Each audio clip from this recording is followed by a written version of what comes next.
ሰባተኛው አጠቃላይ ምርጫ ነፃ ዲሞክራሲያዊና አካታች ሆኖ እንዲጠናቀቅ የወጣቶች ሚና ያንበሳውን ድርሻ ይይዛል። በአማራ ክልል ተከስቶ በቆየው ግጭት ምክንያት ከፍተኛ ቁጥር ያለው ወጣት በነፃነት ተንቀሳቅሶ ለመስራት አስቻይ ሁኔታዎች በመጥበባቸው ለማህበራዊ ኢኮኖሚያዊና ፖለቲካዊ ጫናዎች ሲጋለጥ እንደቆየ የተለያዩ ህዝባዊ አስተያየቶች ሲሰሙ ይስተዋላል። ይህንን ሁኔታ ከመሰረቱ ለመቀየር ወጣቱ እየተፈጠረ ያለውን ዘላቂ ሰላም በማጽናትና ዛሬም የሰላምን አማራጭ በመከተል ለቀጣይ 5 ዓመታት የሚመራውን ፓርቲ ለመምረጥ ተዘጋጅቷል። ሀገራዊ ምርጫ እንደተዘጋጀው ሁሉ አሁን ወጣቱም በጣም ተዘጋጅቶ ያለበት ሁኔታ ላይ ነው ያለና አሁን ላይ ብዙ መሳቢያችን የቀየርንበት ከበፊቱ አሁን የተሻለ ያለንበት ወጣቱም ግንዛቤው ይጨመረበት ነው።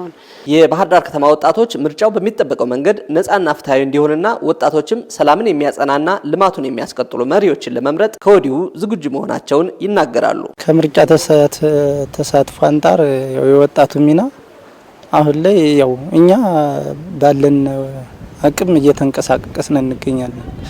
እኔ አሁን በበጎ አድራጎት እሰራለሁ። ቀበሌልም ክፍለ ከተማ ላይም እሰራለሁ እና አሁን ወጣቶችን ቅስቀሳ እያደረግን ነው እና ወጣቱ የሚጠቅመው መሪ ራሱ ያውቃል። እንግዲህ ሰላም እንዲመጣ ሰላም እንዲሆን ሀገራችን ከተፈለገ የወጣቱ ሚና ያው ከፍተኛ ሚና አለው። ያው አካባቢውን በማስከበር ምክሮችን በመስጠት በሀገር አቀፍ ደረጃ እየታየ ላለው ልማት ተደማሪ አቅም ለመሆን ከምንጊዜውም በላይ ከፍተኛ ፍላጎት እንዳለ እየታየ ሲሆን ልማቱ ቀጣይነት እንዲኖረው ለማስቻልም የምርጫ ተሳትፎ ወሳኝ መሆኑን ወጣቶች ያነሳሉ። እንደምታየው ወጣቱ አሁን እየተሯሯጠ ነው ለመስራት ለመለወጥ ሀገር እንዲስትለወጥ አሁን ደግሞ ወጣቱን በጎን ነው እያገዘ ያለበት ሁኔታ ነው ያለው ከራሴ ጀምሮ ማለት ነው። ስለዚህ ነፃ የሆነ ምርጫ እንዲካሄድ ወጣቱ በጎኑ እየሰራ ነው። በየአካባቢያችን ዝግጁ ነን። ካርድ ለማውጣት ዝግጁ ነን። አሁን ምርጫው በሰላማዊ ሁኔታ እንዲካሄድ ወጣቱ እየሰራ ነው። የራሱን የበኩሉን እየሰራ ነው። ወጣቶች ምርጫ የሰላማዊ የትግል አማራጭ አስኳል መሆኑን በመረዳትና ለሰላም ልዩ ጥበቃ በማድረግ ሰባተኛውን አጠቃላይ ምርጫ እንደ በጎ አጋጣሚ ተጠቅመው ይበልጥ ተሳትፏቸውን እንዲያሳድጉ እየተሰራ ነው። ወጣቶች እንግዲህ በዚህ በሰባተኛው ሀገራዊ ምርጫ ላይ መሳተፍ መቻል አለባቸው።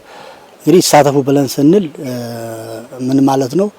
ወጣቶች በተመራጭነት በአስመራጭነት በታዛቢነትና በሌላም ሁለንተናዊ እንቅስቃሴ እኒህ ወጣቶች መሳተፍ መቻል አለባቸው።